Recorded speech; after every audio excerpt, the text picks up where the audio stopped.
Hello, everybody, and welcome to Call Time, a theater pod, where every role in theater matters. This is the space where we can talk about it all, where we can laugh, learn, and sometimes call out the chaos. So sign in on the sheet, cause it's call time. Hello, everybody. My name is Marissa Helene Mast, and I am your hostess with the mostess. And today we are doing another Marquee Moment, which is where we talk about a show, a project, an artist, whatever that deserves to be on your radar. So take your seats, take a sip out of that very overpriced intermission cup that is definitely worth the time and effort because you already paid for the ticket. So why not just get something for yourself this time? Cut that. Anyway, we're going to be talking to some of the wonderful team behind, now I normally would say brand new play, but this isn't as brand new as you think it would be. The Contrast. Hi, everybody. Hi. Hello. Hi. I'm Ann Garner. I'm the artistic director of the Philadelphia Artists Collective, the PAC, and I'm also directing this production. I'm Jenna Kersey. I'm playing Charlotte in the production, which is like one of our first sort of mean girls in the American theater canon. I'm Austin Ginsberg, and I'm the costume designer for The Contrast. Fantastic. What a gang. What a gang we have here. Awesome. So, like I mentioned, The Contrast it's not a new play. It's not a new play. And I love that I didn't know anything about this because I love an educational experience. I call Time a Theater Pod. So, for those of us who may not know, what is The Contrast? The Contrast is a play, a rarely produced classic play, which is PAC's mission. And it was written in 1787, veteran of the American Revolution named Royall Tyler. And it's America's first comedy. It was wildly popular in its own time. And it was sort of, after its initial run in New York, it came to Baltimore, Philadelphia, and then there were like very often unauthorized productions all up and down the United States at that time. And yeah, it became a real standard play, and then, as sometimes happens, just disappeared, and no one knows anything about it. I've seen one production of this play in my life. This is the second time I've ever seen a production, and will likely be the only time this play gets done. Well, aren't we lucky then? Aren't we very lucky then? I'm curious, what drew each of you to the piece? I was excited to do a piece that was taking place in this time period. The play is set in 1787. It's always fun to do something that far back that hasn't been modernized in some way. Usually the further back you go with classic theater, the more modern the costumes get. It's much easier to costume something that way. And it can be done very well, but it's not often that you get to actually play with the colonial fashions. Yeah, I actually did know about this play because we did a random reading at Rowan University for Constitution Day when I was in college. Wild. They gave us all, we were like, okay, cool, sure. Rowan's very patriotic. And they gave us all pocket constitutions, and nobody showed up because they didn't know how to find our building. We just read the play for our own pleasure. Essentially. Imagine reading a play for fun. Yeah, exactly. But it's the entire theater department just sitting there performing it for nobody. But I played Colonel Manley, who is Zach Valdez's part, because we just were like, let's shuffle. So, but I had no concrete remembrance of the script, just the event. Yeah, so it's been interesting to actually listen to the play for the first time. If that makes sense, instead of just farting in. Yeah. Honestly, tracks for Rowan. Yes. Tracks. Yeah. I also I've never worked with PAC before on a full length production, so I was just really excited for the opportunity to work with them on a little known sort of classic, actual, important to the history of America piece. I read the play in grad school. I was doing independent study on early American protest drama, which there isn't a lot. And so I just wandered into a lot of different fields, and I read this play, and I was like, this play is actually funny. So you know how sometimes you read a classic play and you're like, I could make this funny.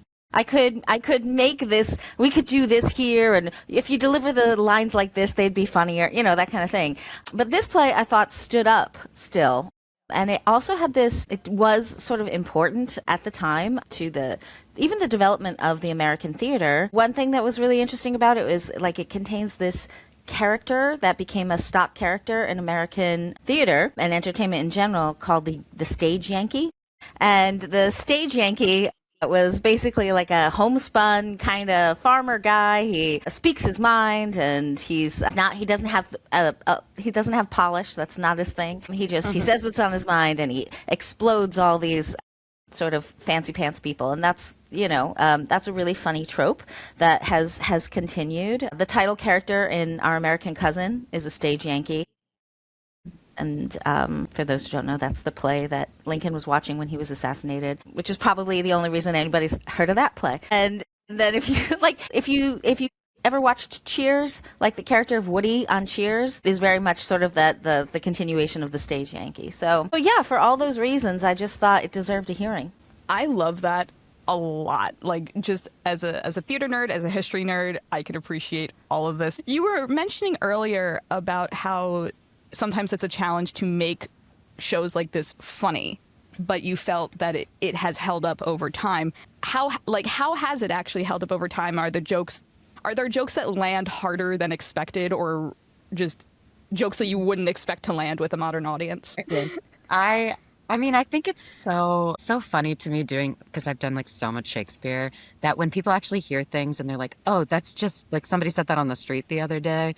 Or there's a lot of like malapropisms in this play that people still mispronounce, and like I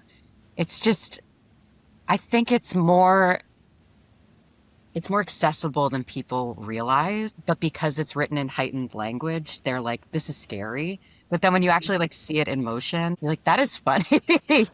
Like I was watching Our Designer Run the other day, and I was like, this is fun. Like, there's just funny things in here. And there's also like weird breaks in the language where like it will be like very floaty. Like, I think about the character of Van Ruff as like our main character's dad. And he'll be like talking about all this sort of politics of the time, and then he'll just break it with like a very modern, just direct quote. And it's like so funny. And Nathan is so funny. Yeah, so I think like the energy of the piece is very modern, even if the language is of the time. That's what it feels like in the room, at least. Yeah. So with all of that as well, was there anything that surprised you when reading the script? I think those like the stereotypes that we still use all the time, like the Yankee, like, there's a trio of girls that we keep being like, are they the Powerpuff Girls? Are they totally spies? Like, yesterday I was like, no, this is literally, I am Angelica, Brittany, you are Eliza, and that's Peggy. Mm-hmm. But you look at things like Hamilton that reinvented the wheel in many ways, and then you go back to like the actual things that inspired that story and the American Revolution, and you're like, oh, it's all in this play. Yeah. And as director, it's such a classic piece, and as you're working with this, is there like a keyword or anything that you kept in mind to keep objectives strong throughout to make sure that everyone was on the same page? I think that's been a process of like, just getting it on its feet, like getting the sort of the blocking right, and then sort of going back to it and thinking, okay, so this is ultimately still about connection. It's still about like connecting with the audience, and this play gives a lot of opportunity for direct address to the audience. And I think we've taken a little more than was intended, but I think it's absolutely earned and worthwhile. And so I think it's still ultimately about like this question of sincerity, and these, like, I think you can tell jokes sort of all day long, and after a while, like you surf it of them, right? You get tired. But so what's important is still having that emotional connection. And so, and I think that's something that the actors are really like doing an amazing job with, like navigating those two worlds and knowing, like deciding when to let a joke go for the moment, or really like land on the joke because the moment is not that important. So yeah, I think a balance. Although I will say, in terms of keywords, they say contrast. They contrast manly, noble in this play many, many times. It's like a little game. Take a sip of something every time you hear the word contrast. Yes, very much so. Yes. You're a fan. I'm a fan. We're We're here together. we are here. You know, Speaking of you know what fans, podcasts is, you know, podcasts love the clacking of a fan. yeah. Oh my God. Speaking of Listeners. fans, though, let's talk a little bit to Austin about costumes because I love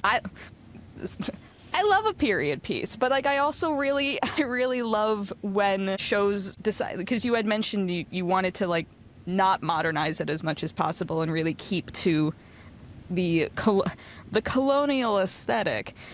With costumes, are there any motifs or details in the costumes that we should look out for? Anything we should be looking forward to seeing?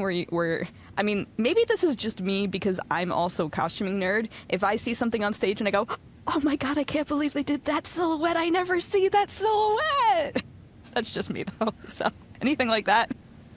So one of the big things for the contrast was just to build the contrast between the more European aesthetics versus what was viewed as the most grounded American aesthetics of the time of just winning the Revolutionary War and setting up our new government. Americans were the most grounded. That's how we viewed ourselves.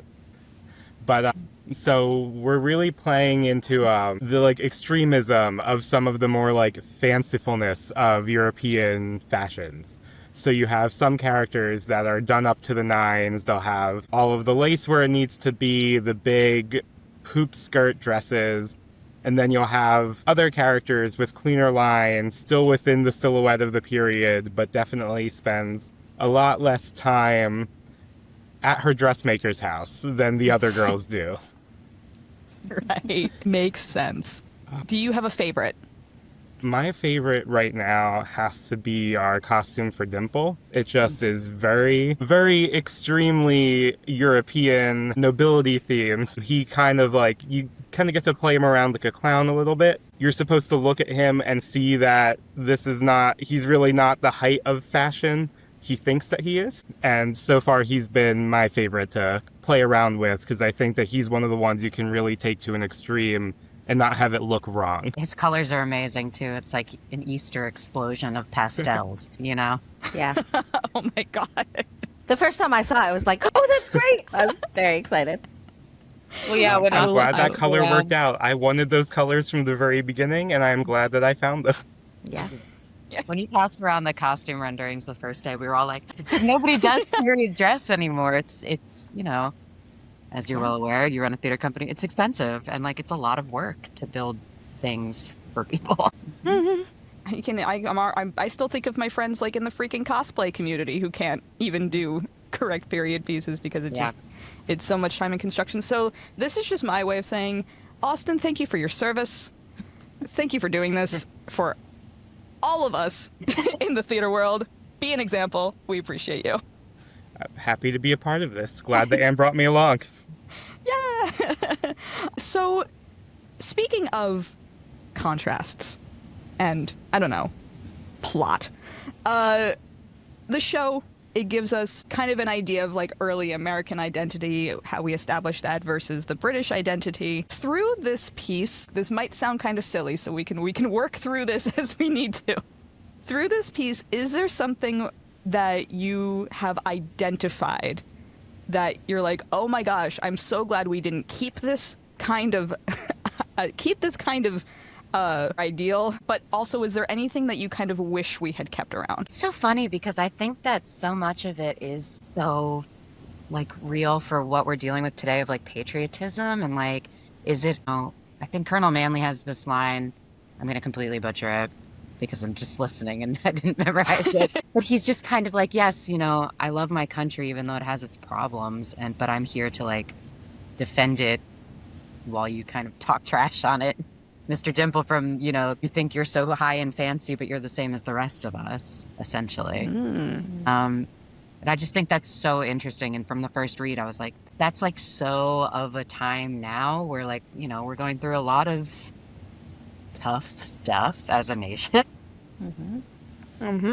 But like the people who are here to pull us all up by our bootstraps are still here. Like we're all still here together, whether we see it or not.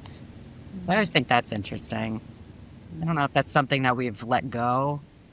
Patriotism is such a strange word to throw around anymore. I think you said it, Anne. You were like, I am very patriotic, even if I don't. That's part of why I don't agree with some things that are happening. That's right. I'm not nationalistic. I'm patriotic, and like there are distinctions, there are contrasts that are worth pulling out in the conversation, right? I've been thinking about this a lot, and because Manly is this character. He's a veteran of the American Revolution. He is very noble and moral and has lots of integrity. And I think that is an ideal that America holds about itself. But some of the things that he talks about, like he's got a monologue where he references this guy Mandeville, and that he is in disagreement with. We don't know who this guy is anymore, but Mandeville was sort of British political philosopher who theorized that basically greed is good. So that monologue that Michael Douglas has in Wall Street is basically this guy's philosophy. And so Manly disagrees with that, and he talks about the ways that luxury will harm a country. And in a way, like I think that is the great push and pull of American history. Like, was who is beholden to the money? We talk about America as being sort of defined by capitalism, but it wasn't at the beginning. There was a real distrust of that should not be the organizing principle. And we've lost that over time, and sometimes it crops back up. And I would also argue that the people who think they are defending that ideal of sort of anti-luxury or anti-capitalism exist in lots of places in the political spectrum. We just don't give each other the time of day anymore. And so for good reason in some cases, right? Because those views often come with other views attached to them that make it difficult to talk. But I do think that it's, for me, I think the organization around ideals is something that we could stand to get back to. There's also something so interesting too, like all of, the capitalism that's in this play is like fun. Like it just is part of the world. Like Charlotte in particular is like obsessed with like buying things. Like that's all she like wants from her brother, and like that, that it's the fashions that are her thing. Mm-hmm.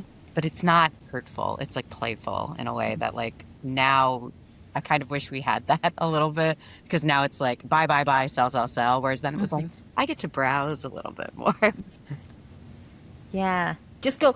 They talk about turning over all the pretty things. You just go into a store and you just turn them over. Who has time? Who has time anymore to just go into a store and turn things over? No. Listen, the last time I did that, they asked me to leave. No, but I understand, and I'm very intrigued to know how people react to seeing something so familiar and yet so distant. And so I'm curious, and starting with you, Jenna, I wanted to know if there's anything that you learned about yourself through Charlotte and through the piece itself. Yeah, I feel like I love walking away with things, and she's so different than me, just like rhythm wise. And when I first auditioned for like a smaller sort of like clownier part, and Anne was like, I just think you'd be really great at this, which was really nice of her because it's such a great part. But I think something that I love about her that's like very deep a part of me is that like she has this entire monologue about how she can like talk about people in a fun, silly sort of way, like gossip. And like, if anybody knows Jenna Kersey, they know I love information. I love gossip in a nice way. I love that you called it information. Information first. Just looking for information. I love to be informed. And so therefore people tell me a lot of things all the time, and then I feel like I'm information overload. But she has like an entire monologue about like, just because I think that a lady's faults is amusing doesn't mean I am going to fight with her. I don't dislike her. And that's just something very like deep and true that is said in such a more eloquent way than I could ever say it. Because I amuse myself with a lady's faults. I am not set to quarrel with her person at our every meeting. I'm like, yeah, of course. Yeah. But she's she's very sweet. She means well. She does mean well. Is Charlotte a girl's girl? No. You'll see. Plot is secondary in this play. It's very secondary, but our plot is very not a girl's girl. She'll be your best friend. This is also like, I would never backstab the way that she kind of does, but then she finds her faults. But she truly is out for herself, and that is not what Jenna Kersey is out for. We love a contrast. Oh my gosh. We love a contrast. We love a contrast. Overall, I would love to know from everybody, what do you hope that audiences think about after they leave? I want them to come in open and relaxed, and so I hope that that's the posture that they come in with. If they do, like, if they leave having had like a good time, that will make me happy. But I also hope that they are interested in maybe looking up who Royall Tyler was. He had a wild life, and I think, there's a reference to Daniel Shays in it, who led a farmers' revolt after the revolution called Shays Rebellion. I hope people maybe look at that. Like, I hope that they'll be interested in mining this like period a little bit, and maybe find out something. We're in this 250th anniversary, and we're being given stories all the time, right? We're gonna get stories all the time about how we should view our nation.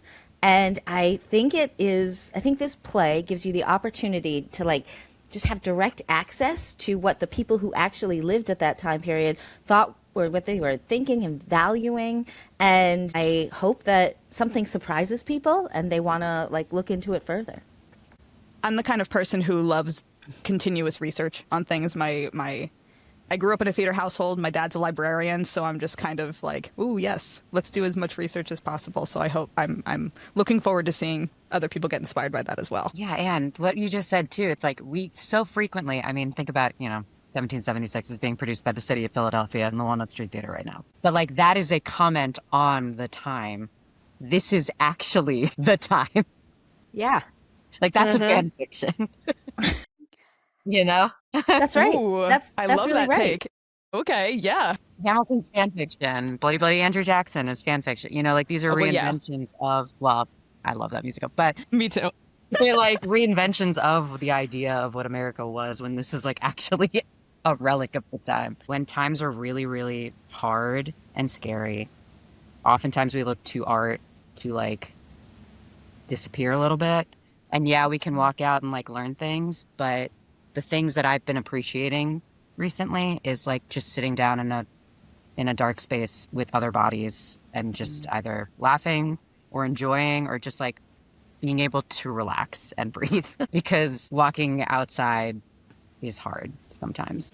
So that's something that, like, especially with this play too, where like, again, plot is kind of secondary. There are a lot of lofty ideas in this play, but at the heart of it, it's like, I just want to listen. Same way I feel when I see good Shakespeare. Like, I just want to listen to the words at a certain point.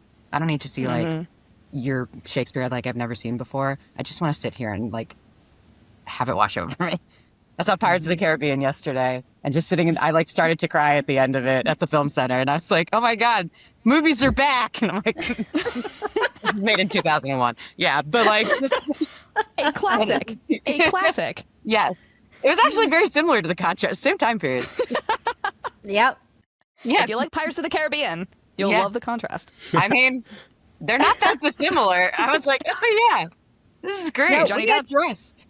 We were doing our photo shoot the other day outside, and this little girl walked by, and she thought we were doing Frozen based on the costume, and so next year Frozen. That's In the costume. Have a listener award. we have the costume, so We love resourcefulness. It's just being resourceful. I love that. I am hoping that audiences can see past like the firm differences between 1787 and now, which like it definitely like highlights the differences between a modern day and colonial times. But so much of this is so similar to how we all exist now.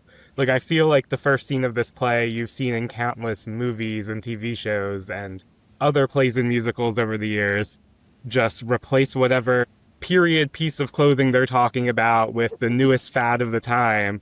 And we've seen this so many times of like an understanding of like things were so different, but also we really haven't changed too much. This is still entertaining to us if it's still the newest pop culture references.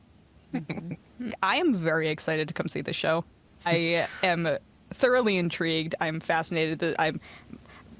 It's scratching a lot of different parts of my brain, and I'm very excited to see how everything lays out. So as we wrap things up here, what is the who, what, when, where, why of how people can come see The Contrast? The Contrast plays from April 9th through the 26th at the Louis Bluver Theatre at the Drake. That's 302 South Hicks Street in Philadelphia. You can get tickets on our website, on PAC's website, which is philartistscollective.org. We have an student and industry rate that's available all the time, but otherwise it's a $35 ticket to any performance. We have for industry folks, we do have a Monday show, so be sure to check that out. Well, all of that information is going to be on screen and in the description box below. I want to thank you all so much for being here. I'm really excited for The Contrast and everything that's happening over at PAC. Thank you guys so much. And I want to thank all of you out there in Living Land for tuning in and signing in on the call sheet for Call Time a Theater Pod, Marquee Moment. My name is Marissa Helene Mast. You are the audience. Bye-bye.